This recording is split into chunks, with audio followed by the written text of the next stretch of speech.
Hi, మీరు చూస్తున్న last 6 news. Peddapalli జిల్లా కేంద్రంలోని మున్సిపాలిటీ పరిధిలోని జరుగుతున్న హైడ్రా కూల్చివేతను అందించిన మాజీ ఎమ్మెల్యే గుజ్జుల రామకృష్ణారెడ్డి బీజేపీ కార్యాలయంలో ప్రెస్ మీట్ పెట్టడం జరిగింది.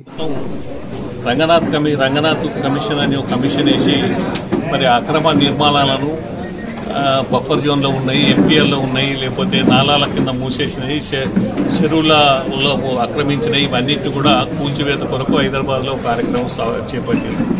మరి అతి ఉత్సాహంగా ఇది జిల్లా కేంద్రాలకు, మండల కేంద్రాలకు కూడా దీన్ని వర్తింపజేయాలని చెప్పి ఇవి చేస్తా ఉన్నారు.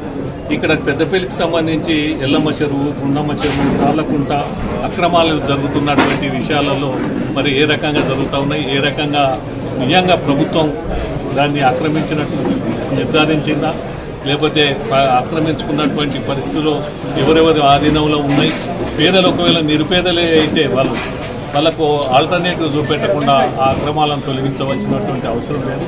వాళ్ళకు ఒకవేళ చెరువుకు నష్టం జరుగుతుంది, రేపు ప్రజానీకానికి నష్టం జరుగుతుంది, మంచి ప్రోగ్రామే. కానీ పేదలు ఉన్నట్టుంటే, నిరుపేదలు ఉన్నట్టుంటే వాళ్ళు 50 గజాల్లో 100 గజాల్లో నిర్మాణం చేసుకున్నట్టుంటే వాళ్ళకు ఆల్టర్నేటివ్ ఈ ప్రభుత్వం ఒక సోర్స్ చూపించి ఆ నిర్మాణాలు తీయాలి తప్ప తొందరపడి అత్యుత్సాహపరిచి పాపం పేదలను రోడ్డు మీద వేస్తే ఈ వర్షాకాలంలో అనేక రకాలుగా దోమలు, ఈగలతోని అనేక జ్వరాలు, అంటువ్యాధులు వస్తూ ఉన్నాయి. వాళ్ళు రోడ్డు మీద పడితే ఇబ్బందులు పడే అవకాశం ఉంది.